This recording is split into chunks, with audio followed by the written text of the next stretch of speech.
श्रीनन्दनन्दनं वन्दे राधिका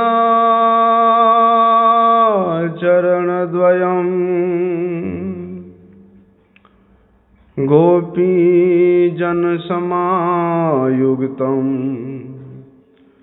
वृन्दावनमनोहरम्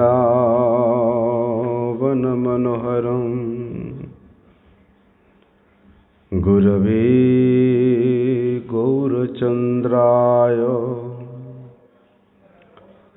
राधिकाय तदालये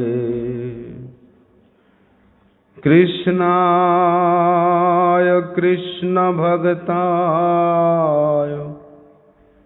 तद्भक्ताय नमो नमः। वाञ्छाकल्पतरुर्भ्यश्च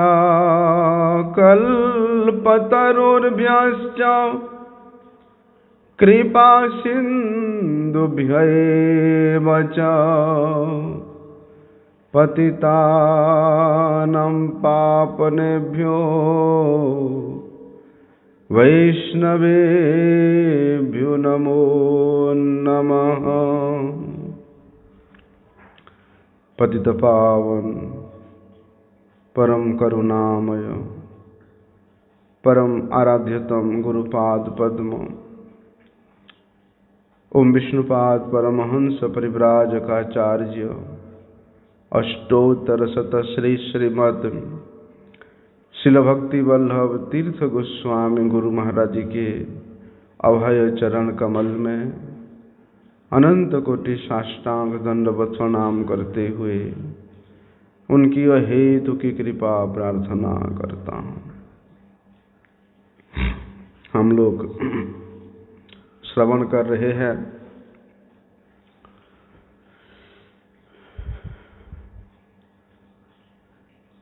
भक्ति की श्रेष्ठता। आलोचना किया था हम लोग परसों दिन मुक्तानाम अपि सिद्धानाम नारायण परायण सुदुर्लभ प्रशांतात्मा कोटिस्वपि महामुने कि जो लोग जीवन मुक्त है, जीवन मुक्त मतलब जो ब्रह्म सायुज्य प्राप्त करने के अधिकारी है, ब्रह्म सायुज्य मुक्ति के जो बहुत निकट पहुंच गए हैं, ऐसे कोटि कोटि मुक्तों में, ऐसे कोटि कोटि सिद्धों में भी नारायण परायण भक्त, नारायण परायण प्रशांत चित्त भक्त जो केवल भगवान नारायण का भजन करने वाला है,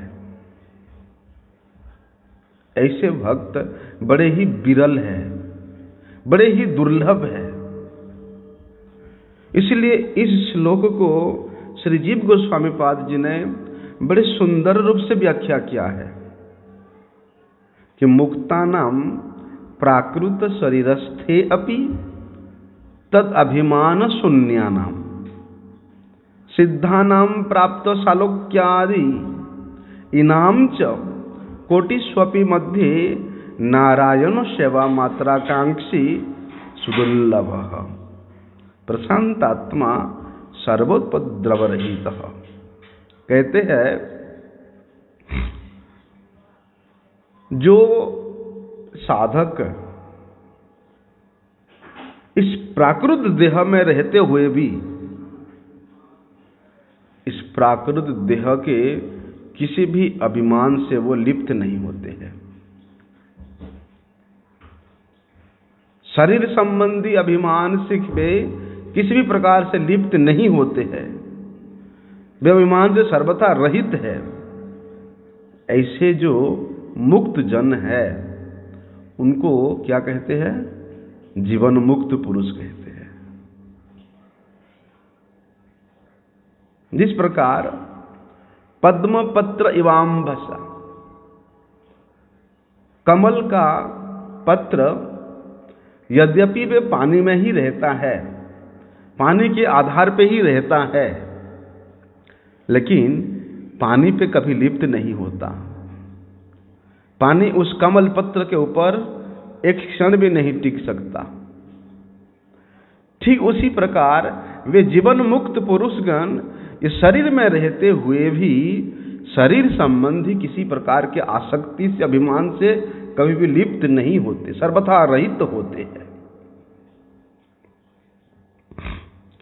लेकिन इसी अवस्था को प्राप्त होने के बावजूद भी ऐसे जीवन मुक्त पुरुषों को भी केवल ब्रह्म ज्ञान प्राप्त होने से या मुक्ति प्राप्त करने के लिए उनको भी बहुत समय तक प्रतीक्षा करनी पड़ती है। ब्रह्म सायुज्य मुक्ति प्राप्त करने के लिए उनको भी हजारों साल तक प्रतीक्षा करनी पड़ती है।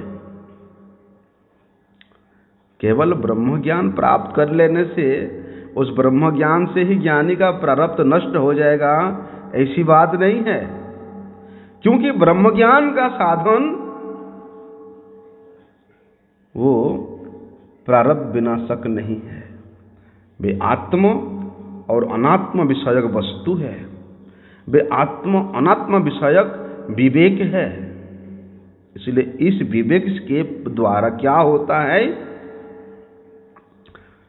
इस विवेक के द्वारा जब चित्त शुद्ध हो जाता है तब जाके वे मुक्त पुरुष भी वे ब्रह्म ज्ञान को प्राप्त करता है, अन्यथा नहीं। कहते हैं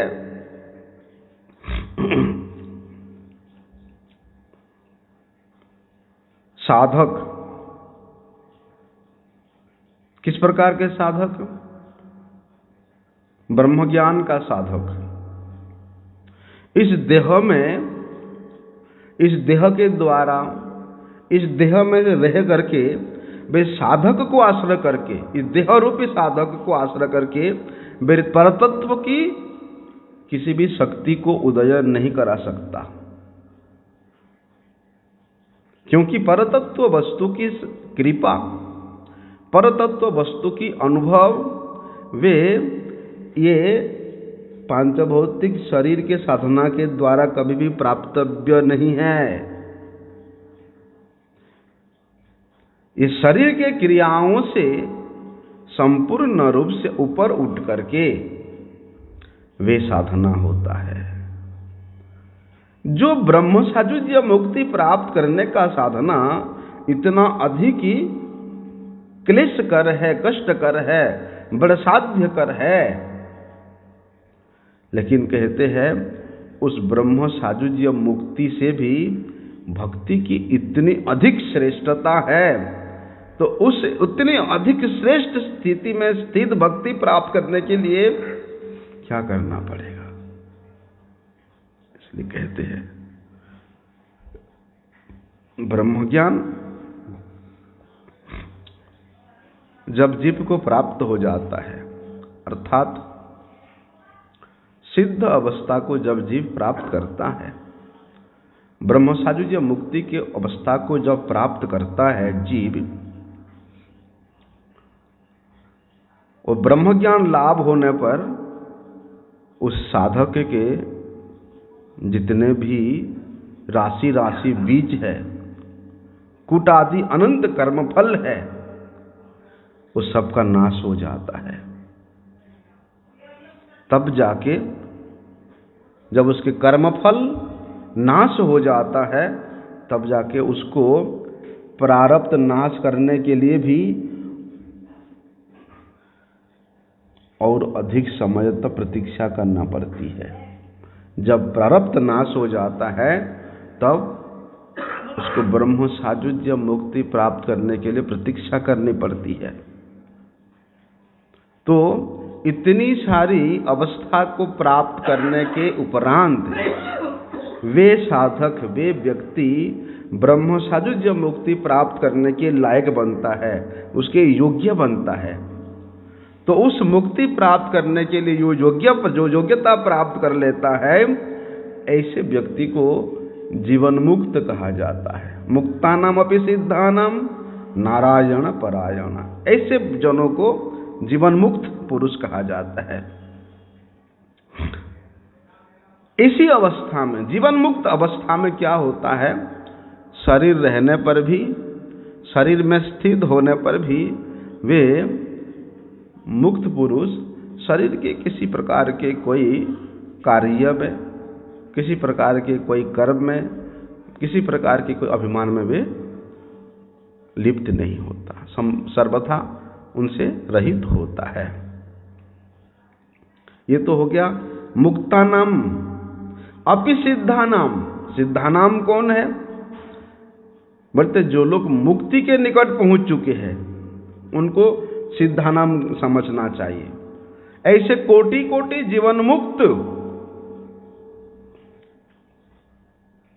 ऐसे कोटि कोटि जीवन मुक्त और कोटि कोटि सिद्ध पुरुषों की अपेक्षा एक नारायण परायण भक्त, नारायण परायण भक्त मतलब केवल मात्र श्री नारायण की सेवा में ही वे निष्ठायुक्त है।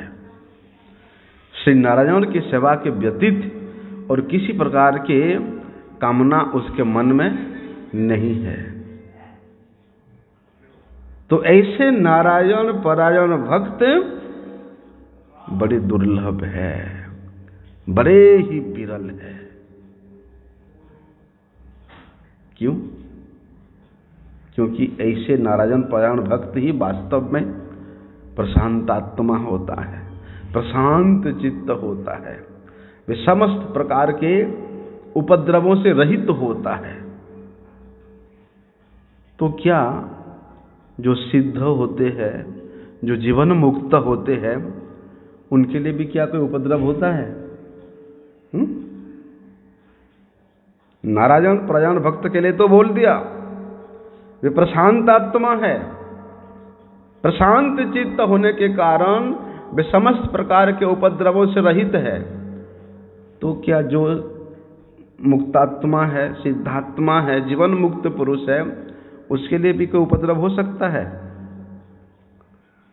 शास्त्र कहते हैं भगवान कौन है?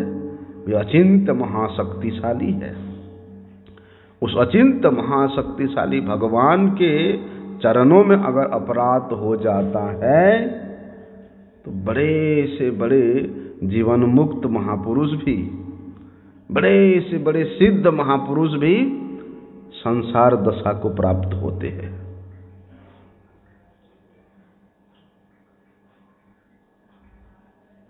कहते हैं शास्त्र जीवन मुक्ता अपि पुनर्बंधनम यान्ति कर्मभिः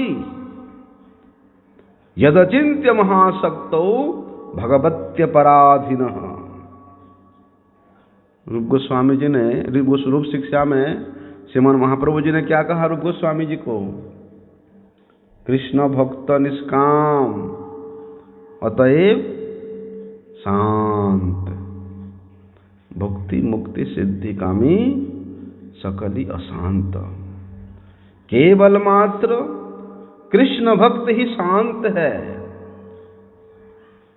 क्योंकि वे निष्काम है। कृष्ण सेवा के व्यतीत, कृष्ण प्रसन्नता के व्यतीत, कृष्ण सुख के व्यतीत वे और कुछ नहीं जानता, इसलिए वे शांत है। और बाकियों की बोल दिया वहां महाप्रभु जी ने, भुक्ति कामी, मुक्ति कामी, सिद्धि कामी, वे सब अशांत है। इसलिए ज्ञान सिद्ध महापुरुषों की अपेक्षा भगवत भक्तों की बहुत अधिक परिचर्या है, बहुत अधिक श्रेष्ठता है। इसीलिए कहते हैं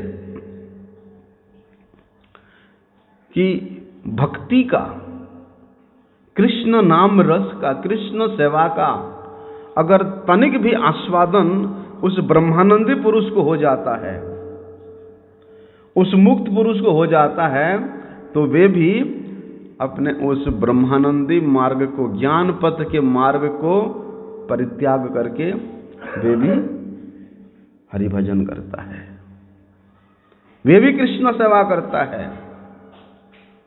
ब्रह्मानंद हईते पूर्णानंद लीलारस, ब्रह्म ज्ञानी आकर्षिया करे आत्मवश।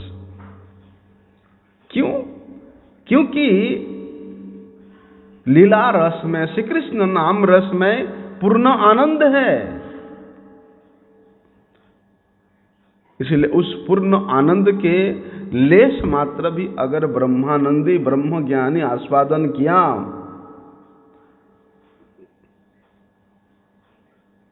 तो उसको अपने शक्ति सामर्थ्य लगा करके वहां जाने की जरूरत नहीं है।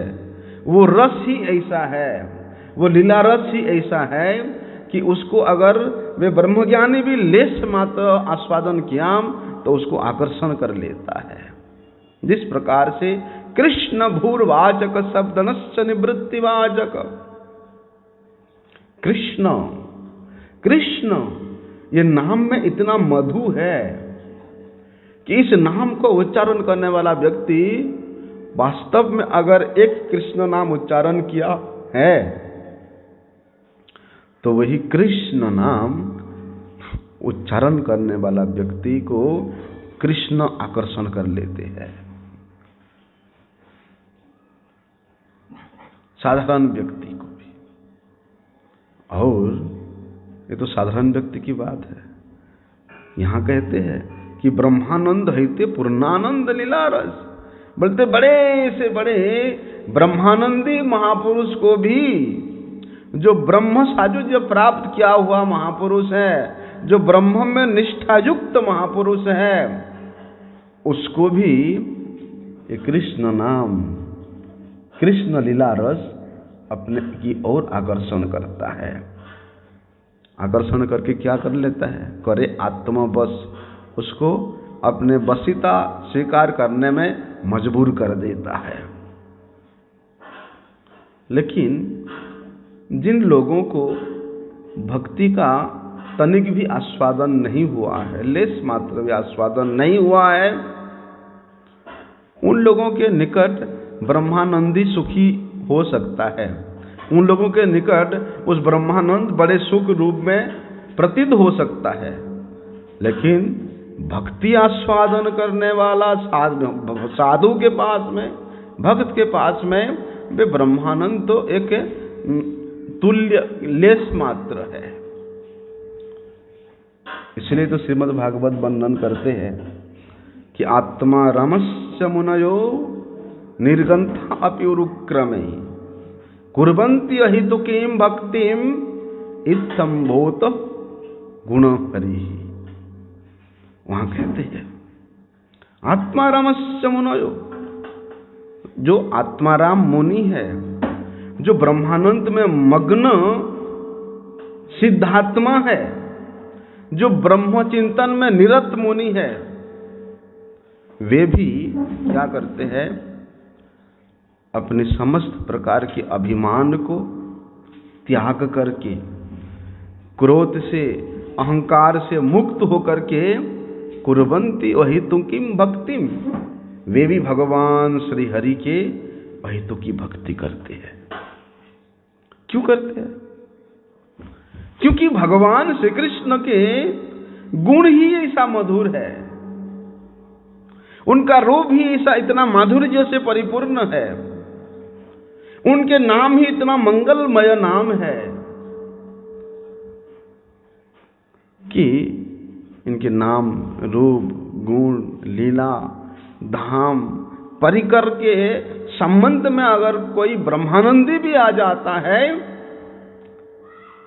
वे भी उस ब्रह्म चिंतन रूप अटूट बंधन को तोड़ देता है और मधुराति मधुर श्री कृष्ण नाम रूप रस में निमग्न हो जाता है। उसको अपने और आकर्षण ही कर लेते हैं भगवान के नाम। इसलिए रूप गोस्वामी जी ने एक जगह में बड़े सुंदर रूप से वर्णन किया है ललित माधव में कि रिद्धा श्रिद्धि ब्रज विजयिता रिद्धा सिद्धि ब्रज विजयिता सत्य धर्मा समाधि ब्रह्मानंदो गुरुरपि चमत्कार यत्यैव तावत् यावत् प्रेम्णा मधुरिपुवशिकार सिद्धौ सदीनां गंधो अप्यंत कर्ण सरसिपांति नाम न प्रयाति। क्या कहते हैं कि यावत् प्रेम्णा मधुरिपु वशिकार सिद्धौ सदीनाम। अरे श्री कृष्ण को वशीभूत करने में प्रेम एक सिद्ध औषधि स्वरूप है, और ऐसे प्रेम का जो तनिक भी लेश मात्र भी अपने अंतःकरण में आस्वादन किया है, फिर वो किस प्रकार से अपने उस अणिमा लघिमा इत्यादि सिद्धि प्राप्त करने में लगा रह सकता है। लेकिन कहते गंधो अप्यंत करण, लेकिन जिसके हृदय में ऐसे प्रेम का लेश मात्र भी नहीं है, इस प्रेम का गंध लेश मात्र भी जिन्होंने अंतःकरण में आस्वादन नहीं किया, तभी तक उस व्यक्ति को उस बड़े से बड़े समृद्धिशालिनी अणिमा लघिमा सिद्धि महान के रूप में प्रतीत हो सकता है। उन सब सिद्धियां उसको बड़े उत्कृष्ट जान पड़ सकती है। तभी तक उस व्यक्ति का सत्य धर्मों का साधन, जो साधना का फल समाधि है, वो विशेष रूप में उसको प्रतीत हो सकता है। ऐसे कि जो गुरुतर ब्रह्मानंदी अंतःकरण में चमत्कारिता को पैदा करके उस चमत्कार में अपने आप को रमण कर सकता है, तभी तक जब तक वे उस प्रेम को अपने अंतःकरण में अनुभव नहीं किया है। कहते रिद्धा सिद्धि ब्रज विजयिता सत्य धर्म समाधि। वे रिद्धि सिद्धि सत्य धर्म निष्ठा यज्ञ उसको बड़े बड़े अनुष्ठान के रूप में प्रतीत हो सकते हैं। इसलिए महापुरुषों की अपेक्षा भक्तों की श्रेष्ठता कोटि गुना अधिक है, करोड़ों करोड़ों गुना अधिक प्रतिपादित हुई शास्त्र में। वहां रूप शिक्षा में श्रीमन महाप्रभु जी ने उस श्रेष्ठत्व को प्रतिपादन करने के लिए क्रम के अनुसार रूप गोस्वामी जी को रूप शिक्षा में वर्णन करते हैं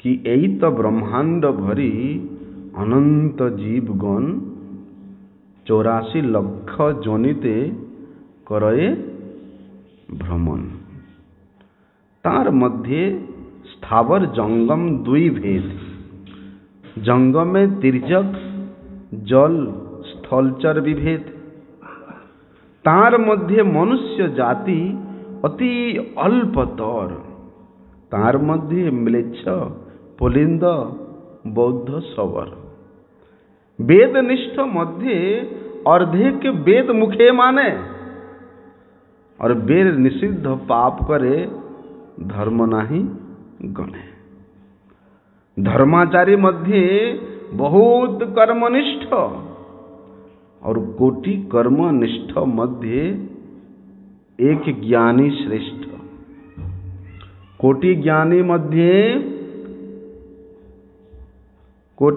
मध्य होए एक जन मुक्त, और कोटि मुक्त मध्य दुर्लभ एक कृष्ण भक्त।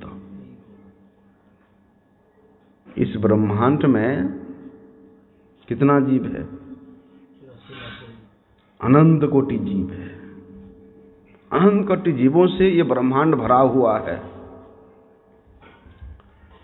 उन जीवों में भी दो प्रकार के जीव हैं। क्या क्या? एक स्थावर और एक जंगम। स्थावर मतलब जो चल फिर नहीं सकते हैं। कौन? वृक्ष लतादि। और जंगम जो चल फिर सकते हैं, मनुष्य पशु पक्षी ये सब।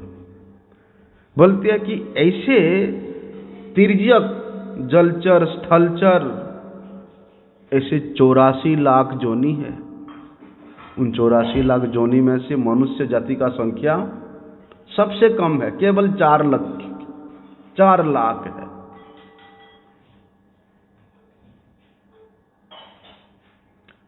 और बोलते हैं कि उस 4 लाख मनुष्यों में से भी कितने प्रकार के जाति है भैया। कोई म्लेच्छ है, कोई पुलिंद है, कोई बौद्ध है, कोई सवर है, पता नहीं कितने जातियां हैं। ये लोग तो वेद को बिल्कुल भी नहीं मानते। आधे लोग वेद को नहीं मानते, यही जातियों में से जो आते हैं।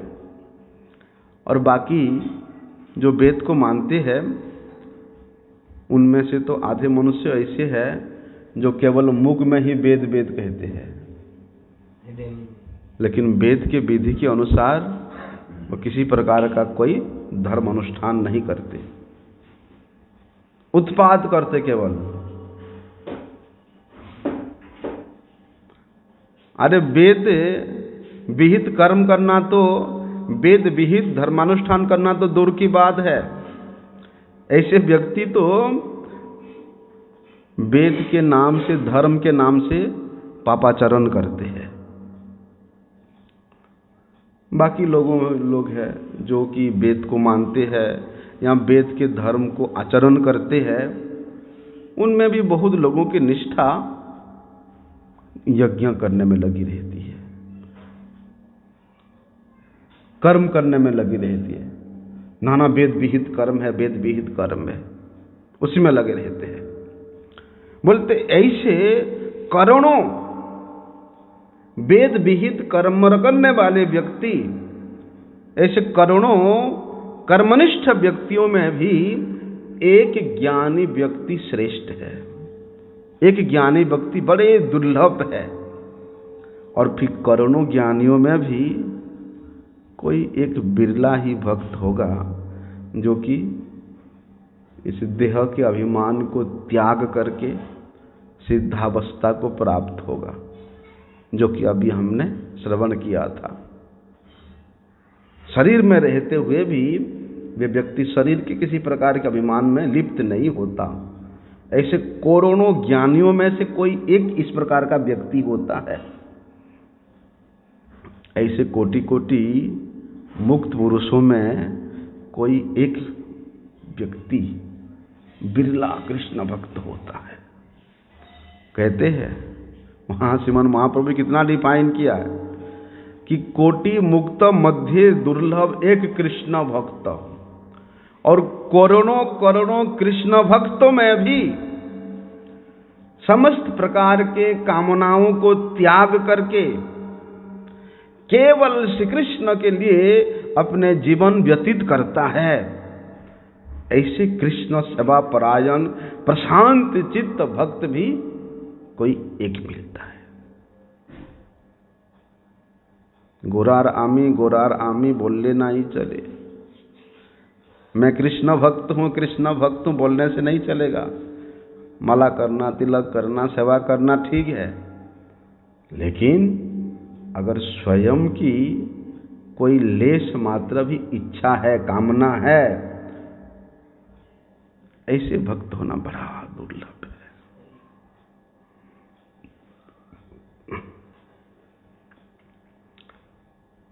क्योंकि वे शांत है, वे निष्काम है।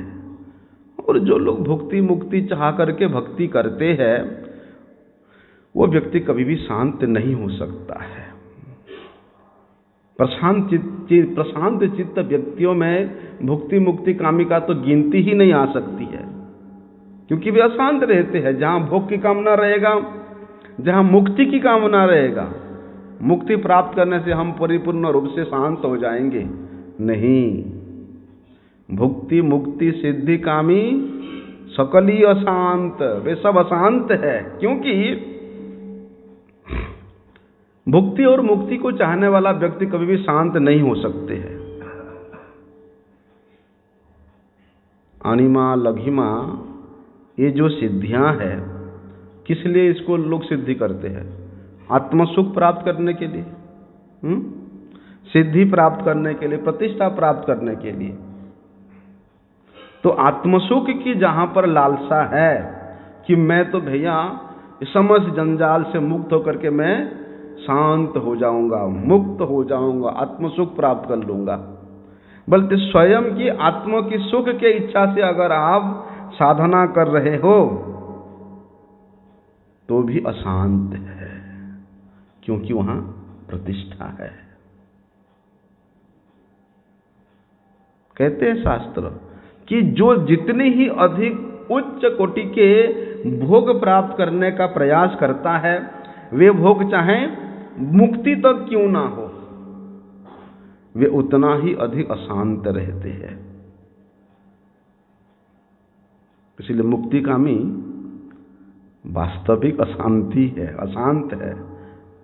और जहां पर सालोक्य, साष्टी, सारूप्य, सामीप्य, ये मुक्ति प्राप्त करने वाला जो व्यक्ति है, उसकी किस प्रकार से अशांत रहता है? क्योंकि सालोक्य, साष्टी, सारूप्य और सामीप्य। सालोक्य मतलब भगवान के निज धाम में वास करना, सारूप्य मतलब भगवान के जैसे रूप प्राप्त करना, सामीप्य मतलब भगवान के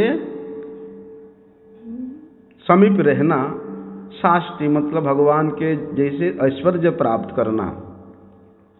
यद्यपि ये मुक्तियां धामोचित ऐश्वर्य को प्राप्त कराता है, धाम में रहने का, धाम के ऐश्वर्य को प्राप्त कराता है, लेकिन फिर भी इसमें चांचल्यता रहती है। और जहां तक सायुज्य मुक्ति की बात है, सायुज्य मुक्ति मतलब ब्रह्म के साथ ऐक्य हो जाना। बल्कि सायुज्य मुक्ति की बात जहां तक आता है, जहां पर कि वे स्वयं के अस्तित्व को ही खो देता है, बोलते उस सायुज्य मुक्ति कामना करने वाला पुरुष तो हमेशा से अशांत ही माना गया है। सबसे अधिक निकृष्ट तरह की इच्छा है तो वो है सायुज्य मुक्ति। यद्यपि वे मुक्ति ऐश्वर्य मुक्ति है, धामोचित मुक्ति है, लेकिन सबसे निकृष्ट कहा गया है। सायुज्य मुक्ति कामना करने वाला व्यक्ति एक प्रकार से भी अपराधी होता है। क्यों? क्योंकि वो भगवान के साथ स्वयं की ऐक्यता को बजाय रखने के लिए प्रयास करता है। अहम ब्रह्मास्मि, जो ब्रह्म है वो मैं हूं, ऐसा। इसलिए कहते हैं ना कि ऐसे जो मुक्त पुरुष है, ऐसे जो महापुरुष है, उनका भी क्या कभी पतन हो सकता है? हां, क्योंकि भगवान अमित शक्तिशाली है। अमित शक्तिशाली भगवान के चरणों में अगर ऐसे सायुज्य मुक्ति प्राप्त करने वाला, सायुज्य मुक्ति चाहने वाला महामहत पुरुष भी अगर इच्छा करता है तो उसका भी पतन हो सकता है।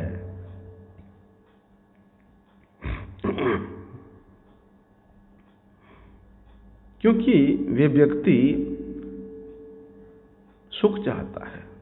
अरे संसार में बड़े कष्ट है भैया, बड़े दुख है भैया, बड़े अस्थिरता है। तो इस सांसारिक जंत्रणा से अस्थिर होकर के उससे छुटकारा पाने के लिए उसने मुक्ति की साधना किया है, उस मुक्ति प्राप्त करने के लिए उसने तत्पर हुआ है, आत्मसुख प्राप्त करने के लिए उसने किया है। कुछ लोग कहते हैं अरे देखो हट्टा कट्टा है, जवान लड़का है, यहाँ संसार में रहने से, काम करने के डर से बाबा जी बन गया, ऐसे कहते हैं कुछ लोग। एक प्रकार से उन लोगों के लिए वे निंदनीय है कि अपनी सांसारिक कर्तव्य कर्म को डर करके उस व्यक्ति ने जाकर के आश्रम में, मठ में बाबा जी बन गया। उन लोगों के लिए एक निकृष्ट कर्म है। बोलती है उसी प्रकार, बोलते सांसारिक यंत्रणा से अस्थिर होकर के वे व्यक्ति मुक्ति प्राप्त करने के लिए तत्पर हुआ है, मुक्ति की साधना में भी लगा हुआ है। लेकिन सायुज्य मुक्ति की साधना की जड़ कहां पर है? दुख की निवृत्ति में ही है ना? दुख निवृत्ति ही उसकी साधना का जड़ है। अगर सायुज्य मुक्ति में दुख की निवृत्ति नहीं होता तो व्यक्ति कभी करता ही नहीं। क्या जरूरत है, मैं तो यहीं पर ही ठीक हूं। इसलिए जहां अपने दुख की निवृत्ति की इच्छा है, स्वसुख प्राप्त करने का जहां पर वासना है, वे किस प्रकार से शांत हो सकता है? उसको कैसे हम शांत कह सकते हैं? वो तो अशांत ही रहता है। अरे नहीं नहीं, वो तो ब्रह्म के साथ ऐक्यता प्राप्त करने की इच्छा लेकर के मुक्ति कामना किया है, दुख निवृत्ति के लिए नहीं किया है। वो तो ब्रह्म के साथ ऐक्यता प्राप्त करने के लिए किया है। अगर कोई ऐसा कहे तो बोलते हैं कि ब्रह्म प्राप्ति की गौरव की कामना को साधना का प्रवर्तक माना गया है। किस प्रकार से? देखो, प्रतिष्ठा की कामना, गौरव की कामना, वो भी चित्त को चंचल ही करता है। वे भी चित्त चांचल्यकर होता है, चित्त चंचल करने का कारण बनता है।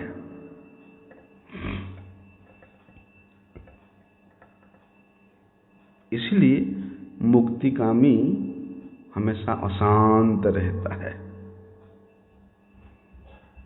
जैसे अभी हम लोगों ने श्रवण किया कि जब तक उस नित्य सुख को,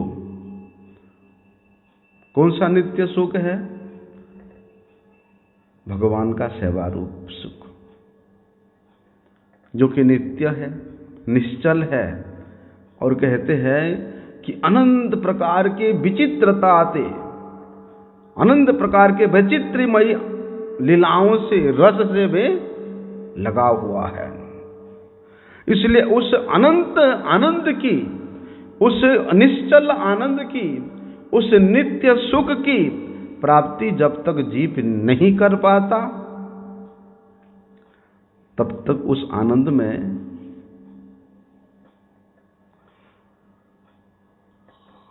तब तक उस सुख में उसकी आविष्टता नहीं हो जाती है। तभी तक उसका चित्त चंचल रहता ही है, तभी तक उसका मन इधर उधर भागता ही रहता है।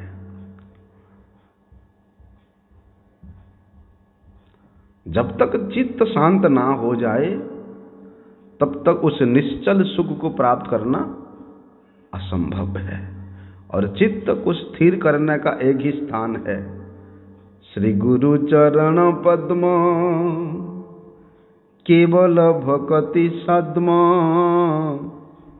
बंद मोहि सावधानो मते। श्री गुरुपाद पद्म ही एकमात्र ऐसा सुखमय स्थान है जहां पर निश्चल सुख की प्राप्ति होती है। इस प्रकार का आनंद केवल मात्र भगवत भक्ति के द्वारा ही हो सकती है। भगवत लीला के आस्वादन में ही जीव को इस प्रकार के अचिंत्य अनंत वैचित्र्यमय आनंद की प्राप्ति हो सकती है। ब्रह्मानंद के द्वारा नहीं, मुक्ति के द्वारा नहीं, सिद्धियों के द्वारा नहीं, ज्ञान के द्वारा नहीं, केवल मात्र भगवत भक्ति के द्वारा जीव को मिल सकता है। इसलिए ऐसे भक्ति रस का, ऐसे सेवा सुख का जो व्यक्ति आस्वादन किया है, ऐसे लीला रस का जिन्होंने आस्वादन कर लिया है, उसको फिर इस संसार की लालित्य, संसार की ये असार युक्त सुंदर वस्तु उसको कभी आकर्षण नहीं कर सकते हैं। अरे संसार की वस्तु को छोड़ो, उसको तो मुक्ति भी आकर्षण नहीं कर सकता है, उसको तो ब्रह्मानंद भी उसके चित्त को चंचल नहीं कर सकता है, क्योंकि वे स्थिर है। लेकिन देखो, ब्रह्मानंदी ब्रह्म को प्राप्त किया हुआ व्यक्ति भी अगर भक्ति पूर्वक लीला रस का आस्वादन करता है, अगर भक्ति पूर्वक हरिनाम का जप करता है, तो उस ब्रह्मानंदी के चिंचित को भक्ति रस चंचल कर देता है, अर्थात वहां से अपनी ओर आकर्षण कर लेता है। और वह व्यक्ति भी भक्ति को प्राप्त करने के लिए, श्री कृष्ण सेवा करने के लिए लालायित हो जाता है। भक्ति रस का आस्वादन करने के लिए वे भी खींचे चले जाता है। क्यों? क्योंकि ब्रह्मानंद हईते पूर्णानंद लीलारस ब्रह्म ज्ञान आकर्षया करे आत्मबस। इसलिए कहते हैं, इसी से क्या सिद्ध होता है? चाहे ज्ञानी हो, चाहे ब्रह्म ज्ञानी हो, चाहे ब्रह्मानंदी हो, वे हमेशा चांचल्य चित्त में रहते हैं। वे व्यक्ति भी, वे सिद्ध भी, वे ज्ञानी भी, वे ब्रह्म ज्ञानी भी, वे ब्रह्मानंदी भी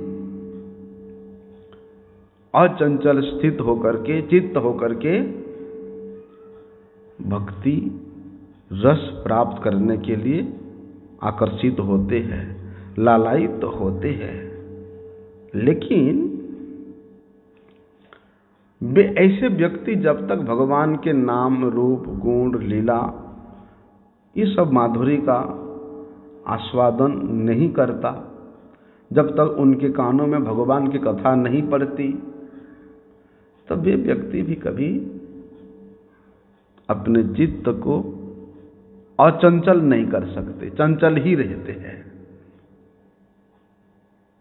सुखदेव गोस्वामी जी ब्रह्मनिष्ठ थे, ब्रह्म में इतना परिनिष्ठित थे कि स्वयं उनके पिता अनेक प्रयास किया अपने पुत्र को अपने पास रखने के लिए, लेकिन उनको कोई सुध-बुध नहीं है कि कौन उनके पिता है, कौन उनके माता है। उनको स्वयं के शरीर का सुध-बुध नहीं है, उनका शरीर है भी नहीं है, इतने वो ब्रह्मनिष्ठ थे। देखो 16 साल का जवान लड़का, सुकुमार लड़का, एकदम वस्त्रहीन होकर, दिगंबर होकर के वे चले जा रहे हैं, और उस तालाब में, उस पुष्करिणी में देव कन्या स्नान कर रही है, और वहीं से गुजर रहे सुखदेव गोस्वामी जी। लेकिन उन तरुणियों के, उन युवतियों के मन में नहीं आया कि जवान लड़का सामने आ रहे, हम अपने कपड़े पहन ले, नहीं,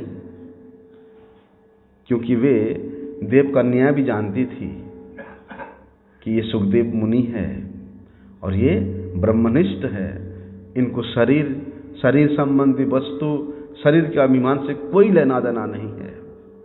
लेकिन उनके पीछे पीछे उनके पिता, वृद्ध पिता व्यासदेव जी भागे जा रहे हैं, पुत्र पुत्र पुत्र पुत्र बोल के। बोलते उस 80 साल के वृद्ध व्यासदेव जी को देख करके वे युवतियां अपने तुरंत कपड़ा पहनती है, और 16 साल के एक तरुण युवक को देख करके कोई विकार नहीं। व्यासदेव जी पूछते हैं कि हे देव कन्याएं, मेरे 16 साल का जवान लड़का यहां से गुजरा, तब तुम लोगों को तो कोई नहीं हुआ, और मैं बूढ़ा आदमी, मुझे देख करके तुम लोग लज्जा आती है। वे तरुणी कहती है, हे भगवान, ये आपके पुत्र सुखदेव वे नहीं जानते शरीर क्या है, शरीर संबंधी अभिमान क्या है, वे उससे सर्वथा परे है, उनको तो कुछ लेना देना नहीं है। इतनी वे ब्रह्म में निष्ठ थे।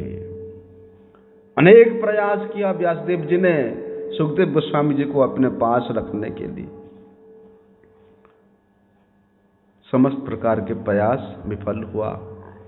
अंतिम में वेदव्यास जी ने अपने शिष्यों को भेजा कि मेरे पुत्र सुखदेव जहाँ पर तपस्या में रत है उसके पास जाकर के भगवान के गुण और श्री कृष्ण के रूप विषयक ये श्लोक सुनाओ।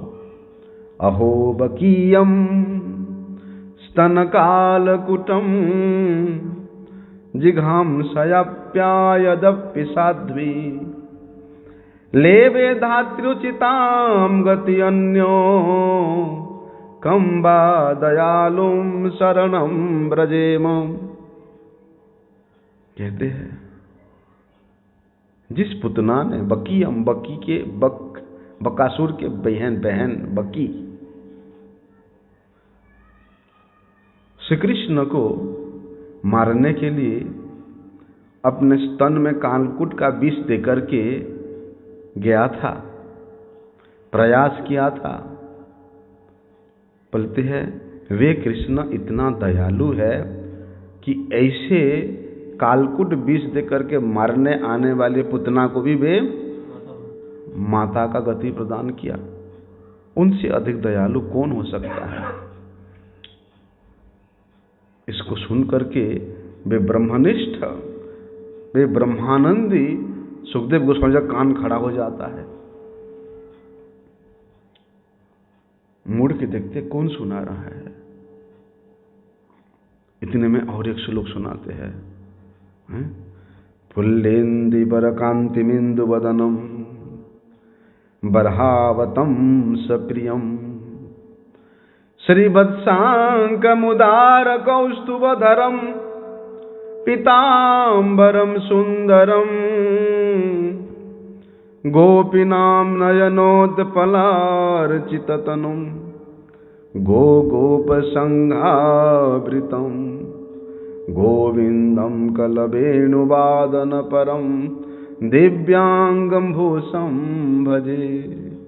आह, गुण तो ऐसा था ही, रूप भी उनका ऐसा है। तुरंत खड़े होते हैं सुखदेव गोस्वामी जी और वेदव्यास जी के शिष्यों के पास आते हैं कि तुमको किसने सुनाया, किसने पढ़ाया ये श्लोक, मुझे ले चलो उनके पास। कहते हैं कि हे भगवान, अगर आपको ऐसे ही गुण से परिपूर्ण, ऐसे ही रूप माधुरी से परिपूर्ण अधिक सुनना है कृष्ण कथा, तो आपको हमारे गुरुदेव वेदव्यास जी के पास जाना पड़ेगा। उसके बाद सुखदेव गोस्वामी व्यासदेव के पास गए। इसलिए कितने बड़े ब्रह्मनिष्ठ भी क्यों ना हो, ब्रह्मज्ञानी भी क्यों ना हो, श्री कृष्ण का गुण, श्री कृष्ण का रूप, श्री कृष्ण का नाम, श्री कृष्ण का लीला माधुरी ही ऐसा आकर्षणीय है कि वे कानों में पड़ते ही अपने और आकर्षण करती है। सनक आदि मुनिगण बड़े ब्रह्मज्ञानी थे, ब्रह्मनिष्ठ थे, ब्रह्मज्ञान के पराकाष्ठा थे। क्या हुआ? थोड़ा सा संस्पर्श में आए, गुजर रहे थे वैकुंठ के द्वार से, और जैसे ही वैकुंठ के द्वार के पास पहुंचे, देखते इतनी सुंदर तुलसी का अघ्राण हो रहा है। भगवान के श्री चरणों में जो तुलसी अर्पण हुआ है, वे तुलसी का इतना अधीर सुगंध, उसको सुन के ही वे रुक गए। और जिधर की और वे वायु प्रवाहित हो रही थी, उधर क्यों चल बसे। वो बात अलग है कि वैकुंठ के द्वारपाल जय विजय उनको जाने को मना कर दिया, लेकिन उसी दिन से वे ब्रह्मनिष्ठ ब्रह्मज्ञानी भी भगवान के नाम रूप गुण लीला के प्रति कितने आकर्षित हुए थे। इसलिए चाहे जन्म से भी ब्रह्मनिष्ठ क्यों ना हो, चाहे जन्म से भी वे ब्रह्मज्ञानी क्यों ना हो, श्री कृष्ण के गुणों से आकृष्ट होकर के वे भी भजन में प्रवृत्त हुए थे। इसलिए ब्रह्मज्ञानी में भी चित्त की चांचल्यता का संभावना रहती है, लेकिन कृष्ण भक्ति वे ब्रह्म ज्ञानी को अपने उस निष्ठायुक्त ब्रह्म ज्ञान की स्थिति से हिला करके अपनी ओर आकर्षित कर लेती है। इसलिए ब्रह्म ज्ञानी को भी कभी हम लोग शांत नहीं कह सकते, लेकिन जो भक्त है, जो केवल मात्र भक्ति पूर्वक श्री कृष्ण सेवा करता है, भक्ति पूर्वक श्री कृष्ण नाम का जप करता है, वास्तव में वे व्यक्ति ही श्री कृष्ण लीला रस का आस्वादन करके परम शांति को प्राप्त करता है, क्योंकि वे निष्काम होता है। श्री कृष्ण सेवा के व्यतीत, श्री कृष्ण प्रसन्नता के व्यक्ति ऐसे प्रशांत चित्त श्री कृष्ण भक्त के हृदय में और किसी भी प्रकार की वासनाएं लेश मात्र भी नहीं रहती है, क्योंकि वे भगवत सेवा में ही आत्मसमर्पण होने के कारण, भगवान के सुख में ही समर्पित होने के कारण वे आत्मविस्मृत रहता है।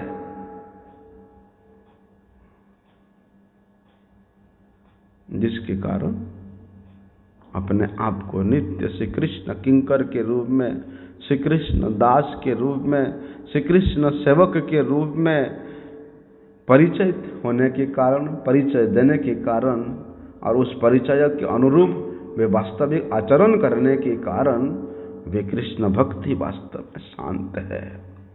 केवल शांत नहीं, श्रेष्ठ है। केवल श्रेष्ठ नहीं, उत्कृष्ट है।